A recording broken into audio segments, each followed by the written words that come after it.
그리스도인이 된다는 것은 어떤 것인가? 어떤 마음을 가지는 것인가? 어떤 성품을 가지는 것인가? 여러 가지 모습이 있을 것입니다. 그 중에서 오늘 말씀은 우리가 그리스도인이 된다는 것, 마음이 넓어지는 것입니다. 그래서 상대가 강하든 연약하든 유식하든 무식하든 옳든 그르든 신앙이 있든 없든 그 사람들을 그대로 끌어안는 넓은 마음, 깊은 영성을 가진 사람이 된다는 것, 이런 주제로 한번 말씀을 나눠보고 싶어서 오늘 고린도전서 16장 20절 말씀을 함께 봉독을 했습니다. 이런 예수님의 정신, 우리의 마음, 그리스도인의 마음이 넓어지고 깊은 영성을 갖는 것, 이런 예수님의 정신이 가장 잘 나타난 말이 오늘 본문에 나오는 무난하다라는 그런 단어인 것 같습니다. 무난하다, 사전적인 의미는 인사하다라는 그런 의미가 있습니다. 그런데 바울은 편지를 쓸 때마다 이 무난하다라는 단어를 참 많이 사용했습니다. 단순히 인사하다라는 이상의 내용, 의미가 있는 것입니다. 그 무난하다라는 단어를 좀 우리가 이해하기 위해서는 사도 바울의 어떤 인생사를 조금 볼 필요가 있는 것 같습니다. 특별히 사도행전 11장을 보면은 바울이 안디옥 교회에서 목회자로 들어가서 선교사로 파송받는 그런 장면이 있습니다.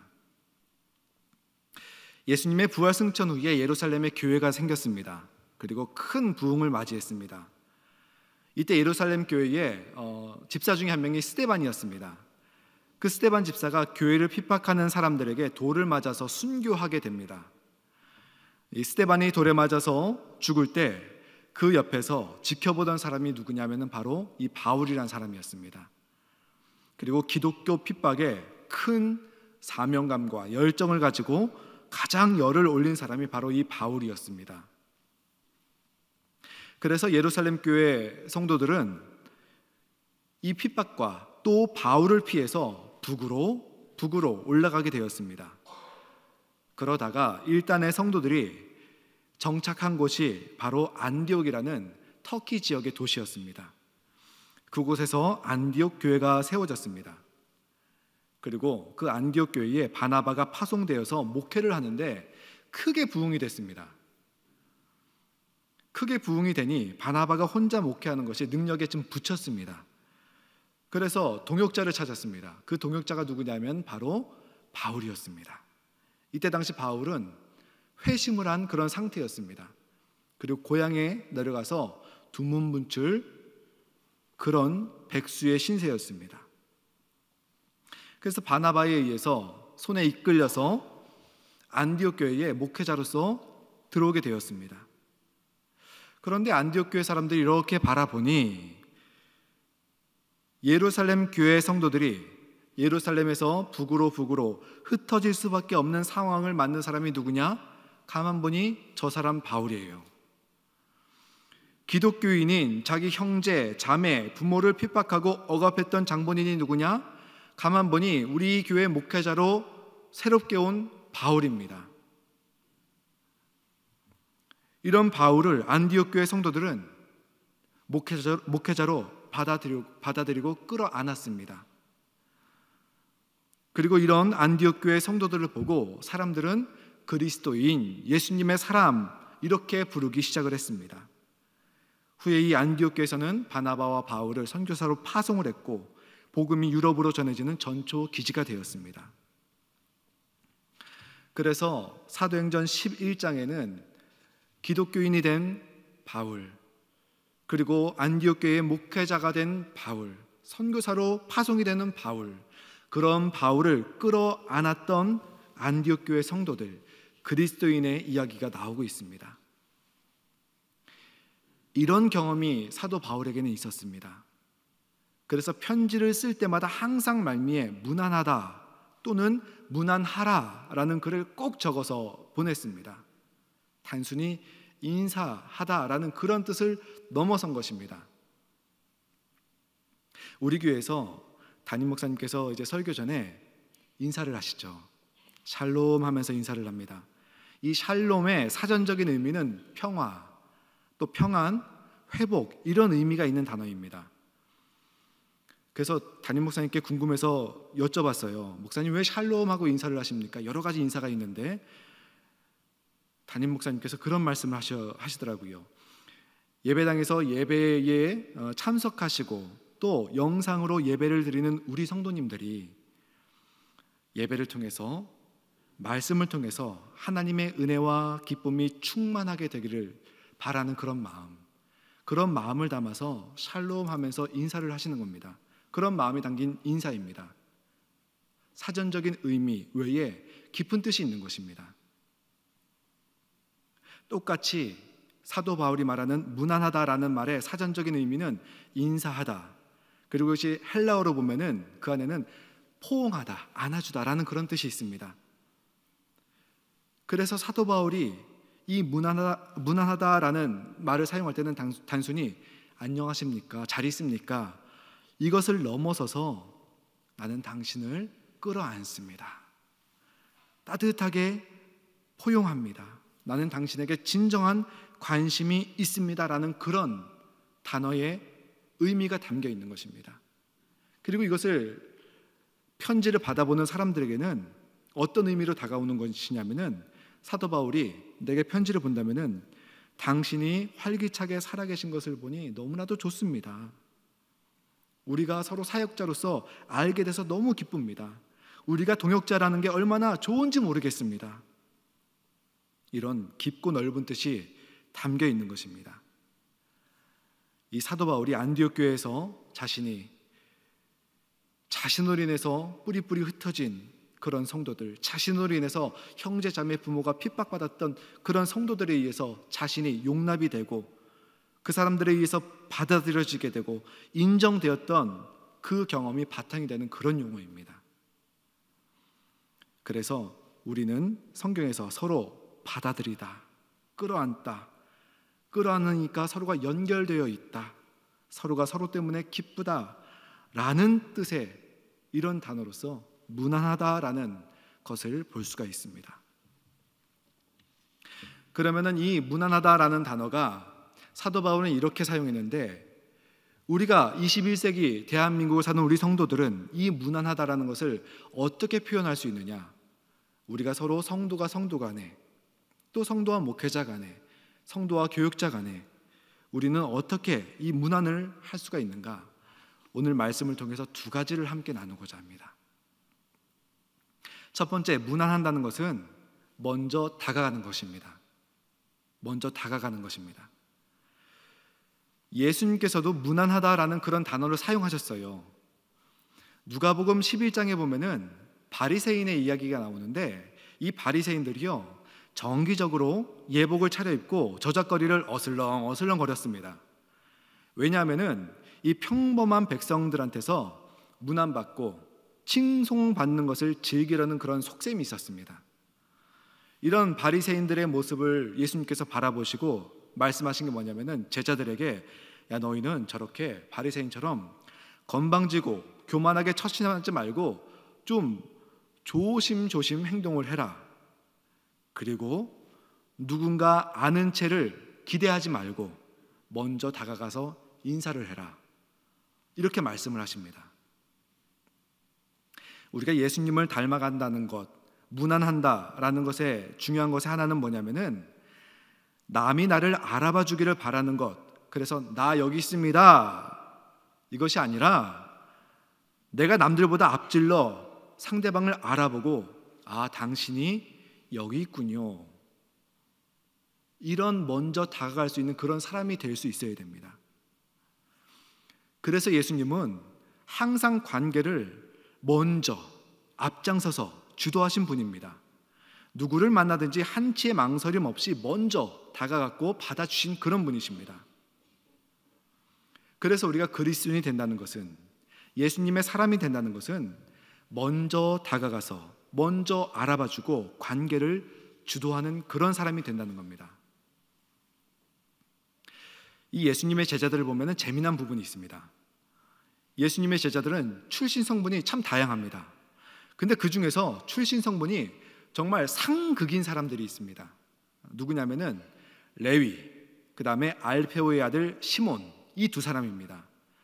이 레위는 다른 이름으로 마태라는 이름이 있습니다. 마태복음의 마태입니다. 직업은 뭐냐면은 세리였습니다. 그 다음에 알페오의 아들 시몬은 출신 성분이 열혈당원이었습니다. 다른 말로는 로마의 식민지인 이스라엘의 독립을 위해 힘써 싸우는 독립투사였습니다. 레위는 시몬의 입장에서는 로마에 붙어서 동족의 고열을 빨아먹는 사람입니다. 시몬은 열혈 독립투사로서 무장저항으로 이스라엘의 독립을 외쳤던 레위의 입장에서 보면은 테러리스트입니다.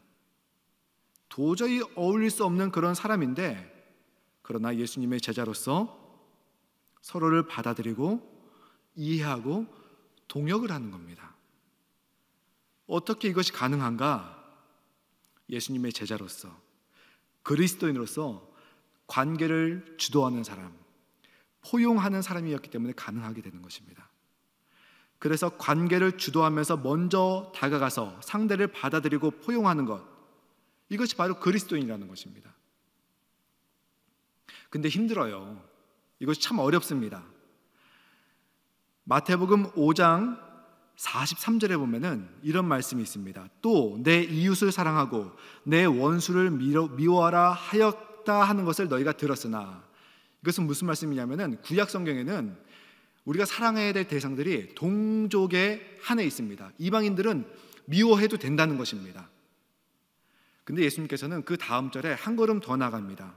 나는 너희에게 이르노니 너희 원수를 사랑하며 너희를 박해하는 자를 위하여 기도하라. 구약의 율법은 이웃은 사랑하는 존재이지만 이방인은 원수, 미워하는 존재임을 명시하지만 예수님께서는 그 미움의 대상, 원수까지 사랑하고 포용하고 그를 위해서 기도하라고 말씀하십니다. 근데 이게 쉽지가 않죠. 원수를 사랑한다, 위해서 기도한다? 저주하지만 않으면 다행이죠.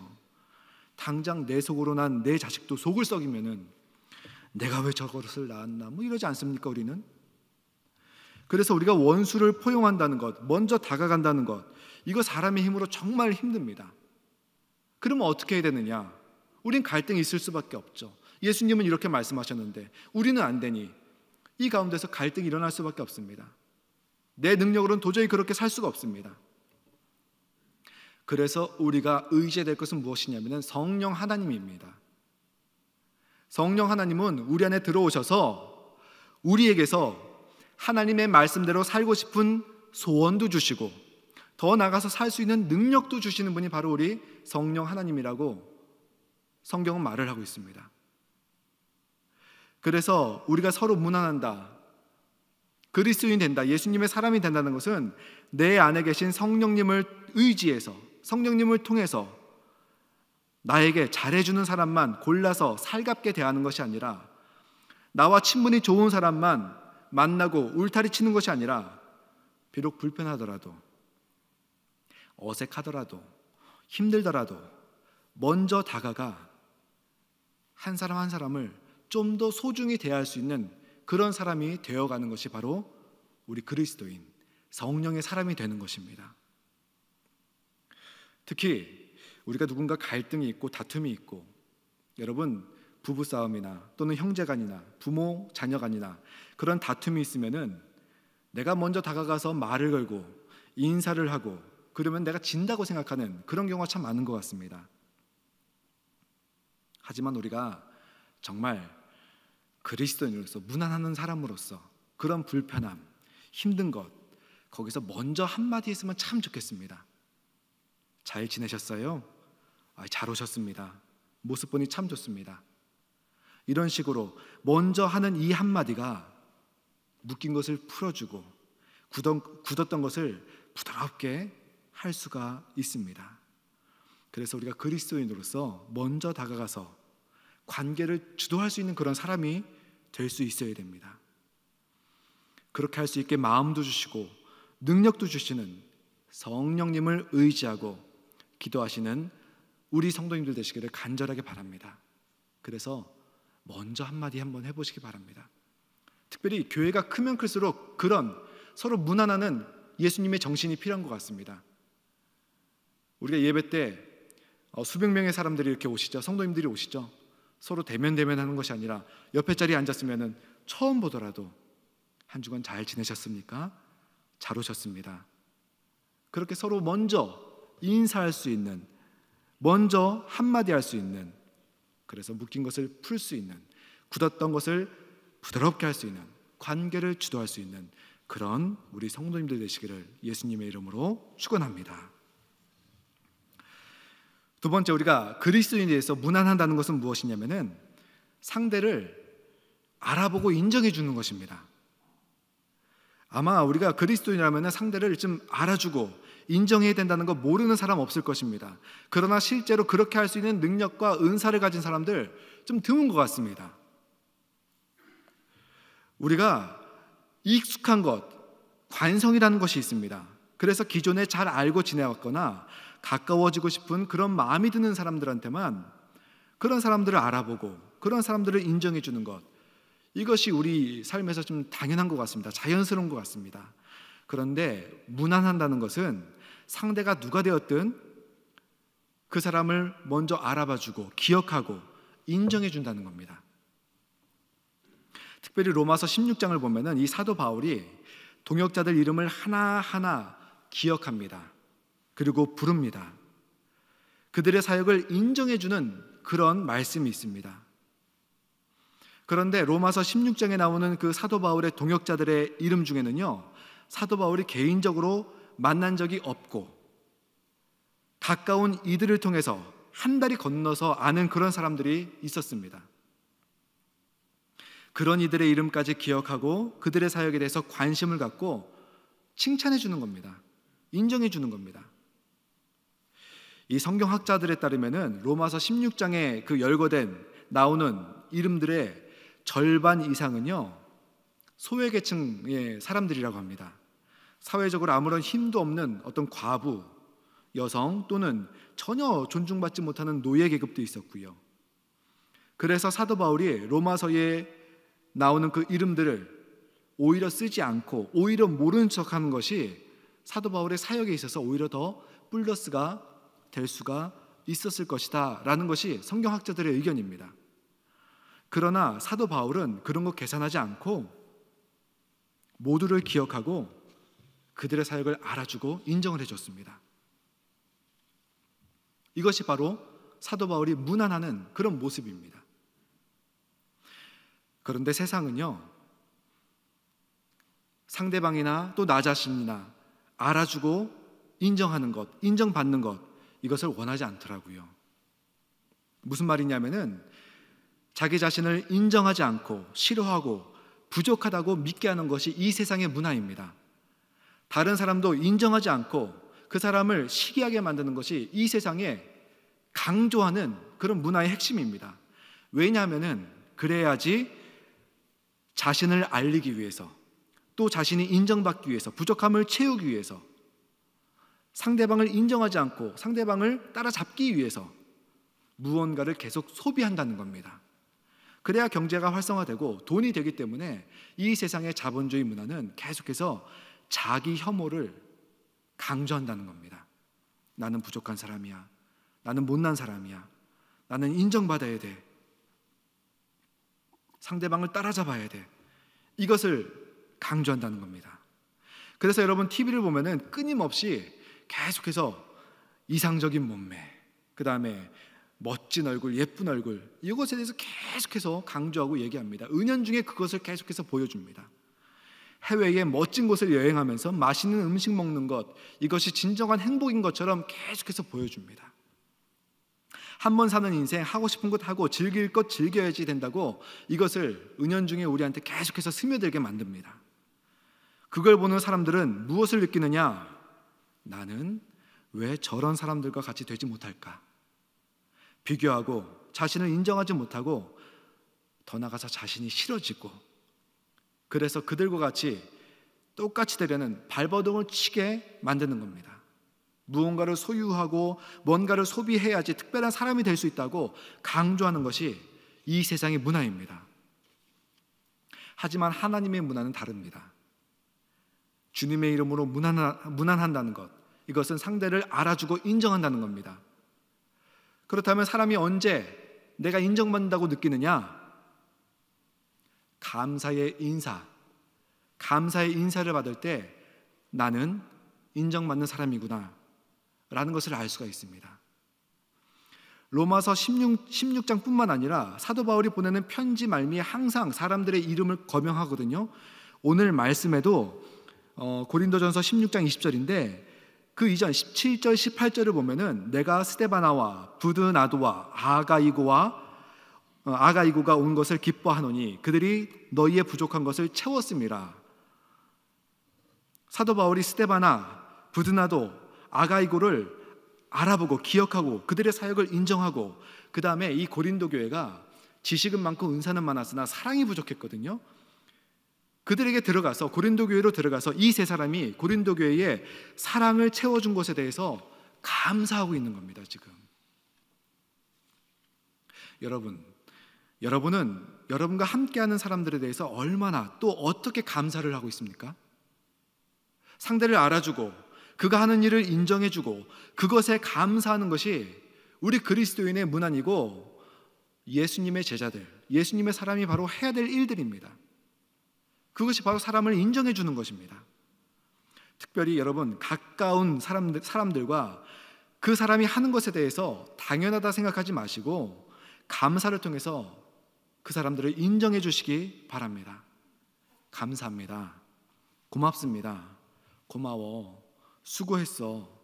고생했어. 이거 다 우리가 듣고 싶은 말 아닙니까? 내가 듣고 싶으면 먼저 그렇게 인정을 하고 감사할 수 있는 그런 사람이 되어주시기를 바랍니다. 혹 어떤 분은 나는 상대에 대해서 인정할 것도 없고 감사할 것도 없다 생각할 수가 있습니다. 그런데 우리가 다른 분을 인정하고 감사하는 것은 그 사람이 예뻐서 하는 것이 아닙니다. 궁극적으로는 그분을 구원해 주시고 부족한 가운데서도 그분을 세워주시고 써주시는 하나님에 대한 경외심이 있기 때문에 우리는 상대에 대해서 감사할 수 있어야 됩니다. 인정할 수 있어야 됩니다. 완전한 사람은 없죠. 누구든지 결점이 있고 약점이 있고 연약함이 있음에도 불구하고 하나님께서 그분을 쓰시는데 그분에 대해서 인정하지 않는 것은 그분을 세우시고 쓰시는 하나님을 인정하지 않는 것입니다. 그래서 우리들은 다른 분들에 대해서 인정하고 감사하는 습관을 들일 수 있어야 됩니다. 왜냐하면 그 사람이 인정받을 만해서가 아니라 그 사람이 예뻐서가 아니라 궁극적으로는 하나님을 경외하기 때문에, 하나님에 대한 경외심 때문에 우리는 다른 분들을 인정하고 감사할 수 있어야 됩니다. 그래서 우리 성도님들 하나님에 대한 경외심을 키우시기 바랍니다. 하나님에 대한 경외심이 있으면은 우리가 마음이 부드러워지고 다른 사람들을 이제는 더욱더 큰 넓은 마음으로 깊은 영성으로 인정할 수 있고 그 사람들의 수고가 보이고 감사할 수 있습니다. 우리가 듣고 싶은 말 감사합니다. 고맙습니다. 고마워. 수고했어. 고생했어.